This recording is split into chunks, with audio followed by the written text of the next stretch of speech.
Provinsi NTT. Nanti dari komunitas Tuli Kupang, KIK Maboi di sebelah kanan, ada Bapak Wakil Wali Kota, Dr. Herman, dan ada Dr. Teda Litik. Mereka berempat akan menyampaikan beberapa hal, dan kita persilakan Bapak Kepala Biro Humas dan Protokol yang juga juru bicara COVID-19 di Provinsi NTT untuk menyampaikan. Kami akan mengupdate kembali data orang dalam pemantauan dan pasien dalam pengawasan di seluruh Nusa Tenggara Timur dari 22 kabupaten kota Nusa Tenggara Timur. Jumlah orang dalam pemantauan dan pasien dalam pengawasan 1.110 orang. Orang dalam pemantauan berjumlah 1.081 orang. Selesai masa pemantauan 298 orang, yang dirawat 5 orang, 3 orang dirawat di Rumah Sakit Umum Daerah Prof. Dr. B.J. Johannes, 1 orang di Rumah Sakit Umum Daerah ND, 1 orang di Rumah Sakit Umum Daerah Waika Bubak, Sumba Barat. Karantina mandiri sejumlah 777 orang. Kondisi saat ini 782 orang dan yang meninggal 1 orang. Pasien dalam pengawasan jumlah 28 orang. Dirawat di rumah sakit 10 orang. Masing-masing 2 orang dirawat di Rumah Sakit Umum Daerah Profesor B.C. Johannes, 2 orang di Rumah Sakit Umum Daerah Eskaleri Kupang, 1 orang di Rumah Sakit Umum Siloam Kupang, 1 orang di Rumah Sakit Umum Daerah Soe Timur Tengah Selatan, 2 orang di Rumah Sakit Umum Daerah Kalabahi Alor, 1 orang di Rumah Sakit Umum Daerah Lebo-Leba Lembata, 1 orang di Rumah Sakit Umum Daerah Komodo Labuan Bajo Manggarai Barat, dan 1 orang di Rumah Sakit Umum Daerah Umburara Meha Sumba Timur. Yang dipantau di rumah sejumlah 8 orang, 6 orang di Kabupaten Alor, 1 orang di Kabupaten Sumba Tengah, dan 1 orang lagi di Kabupaten Sika. Yang sembuh 7 orang, meninggal 3 orang, dan sampel yang kita sudah kirim 43 sampel, positif 1, negatif 26, dan belum ada hasil atau masih dalam proses 16. Selanjutnya terkait dengan pasien yang positif tertular virus corona 19 dan juga riwayat perjalanan serta apa yang dilakukan ke depan, Bapak Wakil Wali Kota Kupang, Dr. Teda akan menjelaskan kepada kita semua bagaimana dari sisi kesehatan masyarakat. Kepada Dr. Teda kami persilakan. Ya, baik, selamat malam semua. Selamat malam Ibu Dokter. Jadi kita sudah mempunyai 1 pasien ya yang dirawat. Saya tentu tidak perlu menjelaskan perawatannya bagaimana, tetapi kita melihat kasus ini dalam hubungannya dengan kesehatan masyarakat. Jadi kalau kita mengambil kira-kira saudara kita ini seperti pengakuannya, kemungkinan dia kontak itu saat di Jakarta, taruhlah waktu hari terakhir itu kalau kita lihat dari pengakuannya, saya lihat di sini sekitar tanggal 13 Maret ya. 13 Maret dia terakhir di Jakarta, lalu dia ke Bali. Mengapa itu bisa saja masuk akal? Karena temannya yang di sana itu positif. Setelah itu diketahui positif, jadi kemungkinan itu.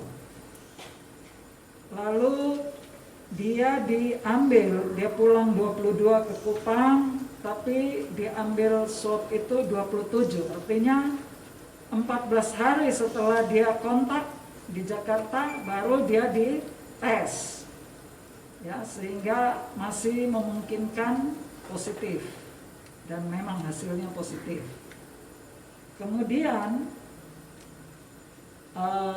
tanggal 9 baru dia datang, berarti sudah 27 hari, ya, dan dia ada baik-baik saja, secara umum kondisinya baik.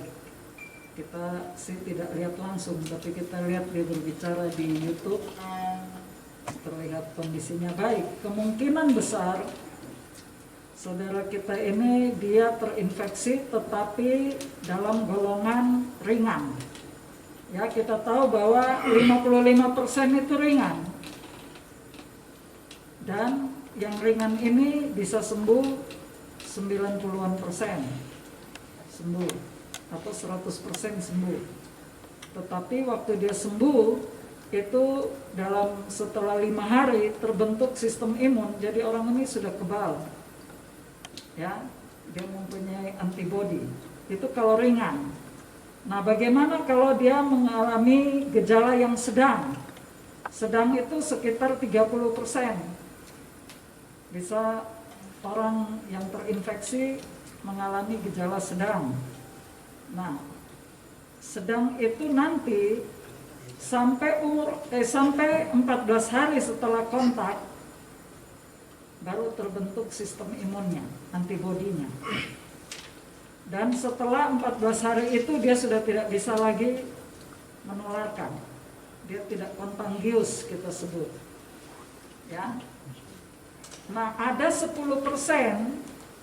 bisa orang mengalami gejala berat. Dan 5%-nya kritis. Nah, 5% ini kalau tidak cepat ditangani dan orangnya punya penyakit-penyakit penyerta tertentu, itu yang meninggal. Walaupun di Indonesia angkanya lebih dari 5% ya, 8, berapa itu Indonesia. Tapi dalam perhitungan teori itu harusnya tidak lebih dari 5%.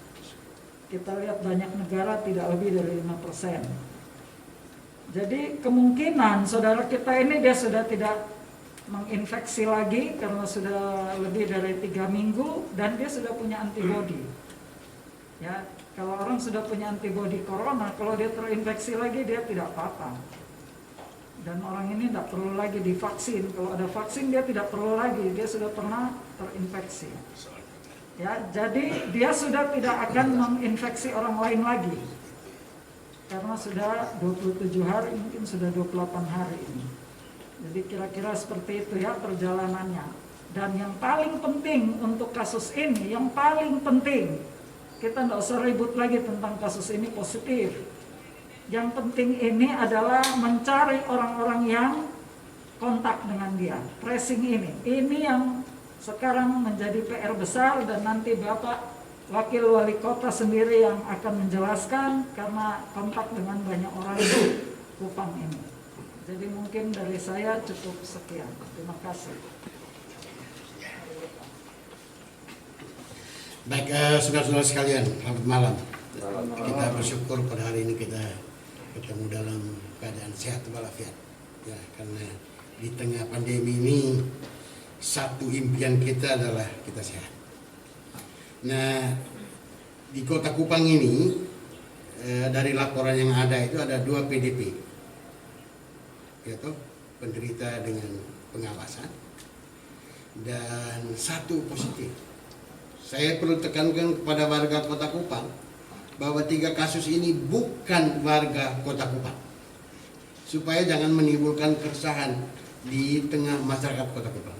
Sekali lagi, 2 PDP itu bukan warga Kota Kupang dan yang positif itu bukan warga Kota Kupang. Tetapi seperti yang dijelaskan Dr. Teda tadi, dampaknya sekarang ini di Kota Kupang, yaitu penderita yang positif ini berhubungan dengan masyarakat di Kota Kupang, berinteraksi di Kota Kupang, ya kan? Karena itu salah satu tugas dalam kesehatan masyarakat adalah tracing kontak, mengikuti jejak dia. Ya, apa nanti saya jelaskan. Untuk ini saya perlu informasi kepada warga Kota Kupang bahwa Rumah Sakit Kota Kupang ini kita sudah siapkan sebagai second line hospital. Jadi ada 4 rumah sakit penyanggah terhadap rumah sakit rujukan. Rumah sakit Eskalerik, Rumah Sakit Leona, Rumah Sakit Tentara, dan Rumah Sakit Bayangkara. Siloam. Nah, mereka lah yang menjadi second line. Apa tugas rumah sakit second line? Adalah menangani kasus PDP yang ringan dan yang sedang. Sedangkan kalau yang berat dirujuk ke Rumah Sakit Yohanes. Itu dia punya protokol. Apa saja yang dibuatkan oleh Rumah Sakit Eskalerik sesuai dengan kemampuan kita. Kita mempunyai satu ruangan isolasi tanpa tekanan negatif. Artinya tidak mempunyai suatu alat yang namanya HEPA filter. HEPA filter ini yang membuat udara dari ruang pasien itu disedot keluar, ya, sehingga udara para medis lainnya, perawat ataupun tenaga-tenaga lain yang memang dibutuhkan dalam penanganan. Kemudian mulai besok itu kami punya satu ambulans khusus untuk PDP. Ambulans ini kita akan connect dia dengan KKP bandara dengan pelabuhan. Kalau ada yang kasus PDP, segera kontak dinas kesehatan kota atau rumah sakit, nanti kami akan menjemput. Ya, pakai ambulans yang memang khusus untuk COVID-19. Tenaga kami siapkan, sopir juga sudah kita siapkan. Tentu dengan APD yang seadanya, tapi untuk melindungi mereka, untuk mengangkutkan. Di rumah sakit juga kami menyiapkan poliklinik COVID-19. Jadi nanti di rumah sakit itu sudah ada satu poliklinik khusus menangani mereka, termasuk UGD. Jadi kalau ada yang datang dari masyarakat, ada yang dengan gawat darurat dengan COVID, dia masuk melalui itu. Di situ akan dilakukan yang namanya triase. Triase itu adalah satu proses pemilahan pasien. Ringan dikasih bendera warna hijau, sedang dikasih bendera warna kuning, yang berat dikasih berwarna merah. Pada saat kita menangani, kita mulai dari yang merah. Merah, kuning, hijau. Hijau ini kan yang ringan. Yang berat itu yang membutuhkan ventilator, membutuhkan alat. Nah, itu langsung ditangani. Dan besok kita sudah punya poliklinik.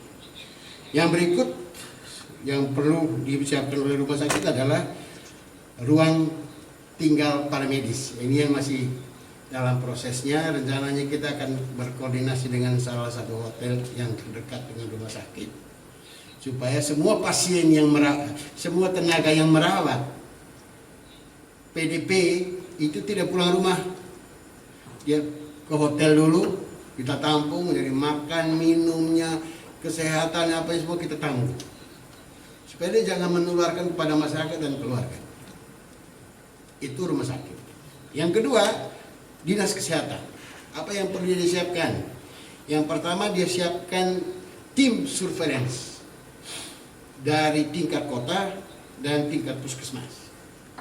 Tim surveillance ini adalah petugas-petugas dokter, para medis yang sudah terlatih bagaimana men-tracing kontak, mengikuti jejak. Jadi contohnya ada kasus yang positif, itu dia kontak dengan siapa-siapa saja, by date, per tanggal, alamat, dia kemana saja. Dia makan di situ, dia belanja di warung itu, kita ikuti. Dan ini petugas punya tugas, jadi semacam intel, lalu mengadakan satu penyelidikan epidemiologi namanya. Ya, dari situ kita tahu bahwa misalnya kasus yang positif ini sudah berhubungan dengan si A, si B, si C, di mana dan kapan. Nah, semua yang itu, lalu nanti kita siapkan yang kedua, siapkan satu mobil khusus untuk mengangkut tim surveillance dan tim rapid test. Jadi semua kontak yang sudah berhubungan dengan yang positif, meskipun tadi ada perhitungan nanti 14 hari, oke dah. Itu nanti kita rapid test. Berikut kita akan libatkan aparat pemerintah, ya, camat, lurah, supaya tidak menimbulkan keresahan di tengah masyarakat. Saudara-saudara sekalian, berkaitan dengan kasus yang positif, apa yang pemerintah kota akan buat? Yang pertama tentu penderita ini sudah dirawat, itu tadi sudah dan itu tugasnya Rumah Sakit Yohanes. Yang menjadi persoalan di Kota Kupang ini adalah mulai tanggal 22 Maret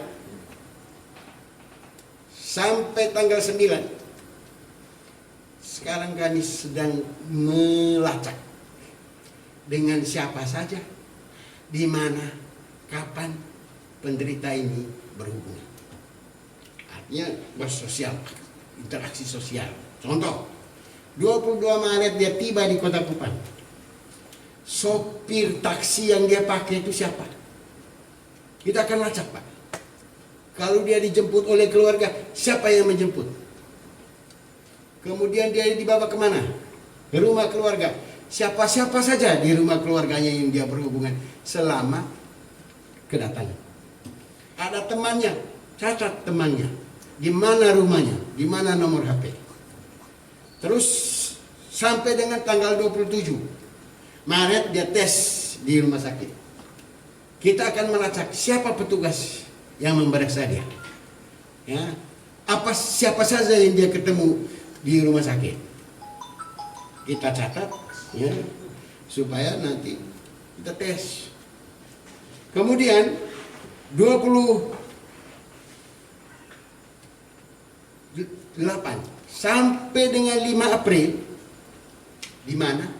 Dia ada di mana? Ya kan? Dia kontak dengan siapa? Dia buat apa? Kita akan kejar, Pak. Menurut data-data sementara, pada tanggal 30 atau 31 dia merayakan hari ulang tahun. Nah, di Facebook, nanti kita lacak. Jejak digital ini kan terlalu gampang dilihat. Jadi kita kejar. Kemudian saudara-saudara, tanggal 1 sampai dengan 8 April itu dia ada di mana? Sama peristiwanya. Sampai dengan tanggal 9. Sedangkan tanggal 9 ada anggota TNI, ada temannya, dia belanja ke toko HP, dia ke Namosain, ya kan? Dia makan di warung Bos, ya. Semua kita kejar. Ya, prinsip semua yang dia kontak. Data saya sementara itu saya tadi perkirakan dengan tim kira-kira 50 sampai 60 orang kontak. Yang sudah ada di tangan saya adalah 15 orang. Dari 60 perkiraan saya, 15 sudah ada. Siapa dia? Saya bukan di sini tempatnya, tapi kita punya. Bahkan termasuk satu kontak yang sudah kembali ke daerahnya. 10 menit lalu saya sudah kontak dengan Pak Bupati supaya di tracing orang. Jangan sampai itu sumber penularan. Ya, gitu. Nah, dari sini saudara-saudara, saya mendapat dukungan dari Polri, dari Kodim. Semua tenaga anggota TNI yang terlibat di dalam proses kontak sejarah tadi tanggal 22 sampai 9 itu sudah di rapid test oleh satuannya sendiri. Jadi kita tidak repot. Sehingga tadi sore saya hubungi Pak Sekda Provinsi, saya minta rapid test itu stok saya hanya 40 di kota ini. Saya minta tambah 100. Besok itu kalau sudah ada mungkin di drop ya. Karena kita mulai malam ini tadi sudah mulai, sekarang ada 5 yang dites, sekarang ini lagi 5. Hasilnya karena butuh waktu jadi mereka belum lapor ke saya. Tapi saya tahu saya setengah jam sebelum saya ke sini saya sudah dilapori 5 orang lagi. Nah, yang menariknya begini, 2 yang tercatat, 3 itu datang sukarela. Nah, ini. Oleh karena itu saya mengimbau warga Kota Kupang yang memang merasa kontak sukarela datang ke dinas kesehatan atau rumah sakit, nanti kami merahasiakan. Ya, gitu. Nah, saudara-saudara sekalian, saya juga minta petugas saya itu sense of crisis. Itu petugas saya di kota ini. Mulai dari puskesmas, rumah sakit, dinas kesehatan, termasuk aparat pemerintah, lurah, camat, kepala dinas yang menangani itu harus sense of crisis. Yang pertama, sense of crisis itu adalah memahami protokol pengobatan. Meskipun dia bukan dokter, dia bukan perawat, SOP, standard operating procedure, dipahami. Itu sense of crisis. Yang kedua, dia bertindak cepat dan tepat. Jadi tidak bisa kalau orang sudah mau diumumkan 7 hari diumumkan. Tidak boleh, karena itu ada dampak terhadap kontak. Makin lama kita membiarkan, kontak itu susah di tracing. Makin banyak dihubungi. Tapi yang ketiga, profesional. Dan yang keempat, yang paling penting adalah keterbukaan informasi terhadap petugas dan juga kepada media, supaya media, saya kira anda-andanya adalah orang-orang yang menolong pemerintah kita dalam rangka supaya mengedukasi masyarakat. Ya. Karena itu saudara-saudara, sebagai pemerintah kota ini saya menghimbau untuk warga saya sajalah. Yang pertama, tetap tenang dan tidak perlu panik. Pemerintah kota sampai hari ini sangat siap untuk menangani kasus. Andai kata, contoh, ada kasus positif, tangani dasar. Ya. Jadi tidak perlu dihebohkan. Yang kedua, kepada seluruh warga masyarakat wajib menggunakan masker. Daya proteknya masker ini adalah kira-kira 75%. Makanya sekarang WHO merencanakan yang namanya masker for all. Ya, semua pakai masker. Mau penderita atau tidak, karena diketahui awalnya kan dia pakai droplet infection. Droplet infection itu begini, bintik-bintik air itu namanya droplet. Sekarang tidak, Pak. Saya tarik napas saja, dia ada di udara. Oleh itu makanya kita harus pakai masker. Ya, itu filosofinya. Yang ketiga, yang paling penting, jangan berkerumun. Jangan berkerumun, jangan berkeliaran yang tidak perlu. Ya. Keluar rumah itu kalau kerja, beli kebutuhan pokok. Saya menghimbau rekreasi kita kurangi, anak-anak bermainnya dikurangi, shopping dikurangi. Sekarang kan sudah shopping online, jadi tidak perlu lagi. Ya, berikut warga Kota Kupang ini saya minta supaya jaga perilaku hidup bersih dan sehat. Ini yang paling penting, karena terbukti di mana-mana cuci tangan, makanan bergizi, tidur, rekreasi yang pas di rumah. Jadi at home. Jadi orang bilang home sweet home. Jadi rumah itu istana. Maka sekarang di seluruh rumah kalau merasa tersiksa, jangan. Ya. Dan yang terpenting saya kira menjelang Paskah ini, sebagai sesama Kristen saya mengajak mari kita meringankan beban pemerintah, meringankan beban petugas kesehatan. Ya toh, kalau dalam Alkitab itu digambarkan Simon dari Kirene itu membantu memikul salib. Mengapa kita tidak bisa membantu pemerintah, membantu orang lain ini dengan tinggal di rumah, Pak? Itu sudah cukup. Jadi ini saja, kalau memang ada yang mau bertanya, tentu saya dengan senang hati dalam konteks kota. Ya. Nah, saya kira ini, terima kasih. Satu, Pak. Ya. Pak Wali, kita lihat di daerah lain termasuk kayak macam di Sika tidak positif, tetapi mereka lakukan tindakan-tindakan pemeriksaan dari pesawat ketika penumpang landing turun di Sika, termasuk Ende. Apa Kota Kupang dengan potensi yang lebih meluas lagi tidak dilakukan, Pak? Punya Pak, di KKP itu kan kita punya thermal scanner di sana. Jangan dilihat thermal gun yang tempel satu-satu. Kita punya thermal scanner ada 2 unit. Ya sejak awal-awal Maret itu saya sudah keliling pergi cek thermal scanner tanpa pengetahuan orang kan. Ada 2 di domestik dan di internasional. Kenapa kita ada ODP Pak? Kalau tanpa thermal scanner tidak ada ODP. Itu filosofinya. Jadi ada. Jadi kita tidak membiarkan orang. Sekali lagi, makin banyak ODP, makin baik. Artinya kita bisa memantau orang ini bagaimana dan perjalanan. Begitu. Jadi kita punya, tidak usah khawatir. Ya. Ya. Ada lagi? Tidak ada. Oke, terima kasih Pak. Saya kembalikan kepada Pak. Terima kasih. Tuhan memberkati. Terima kasih Bapak Wakil Wali Kota Kupang, Kakak Dr. Teddy. Tidak, terima kasih banyak. Dan Bapak Gubernur menghimbau kita semua, seluruh rakyat Nusa Tenggara Timur, untuk tidak panik ya, walaupun sudah ada satu yang positif virus corona. Bapak Gubernur, Bapak Wakil Gubernur menghimbau kita supaya tetap waspada, tidak panik, jaga kesehatan masing-masing, dan juga ikuti semua protokol yang sudah ditetapkan oleh pemerintah, termasuk juga yang ditetapkan oleh Organisasi Kesehatan Dunia WHO. Demikian saja yang kami sampaikan pada malam ini. Terima kasih atas perhatian Bapak Mama, seluruh rakyat Nusa Tenggara Timur.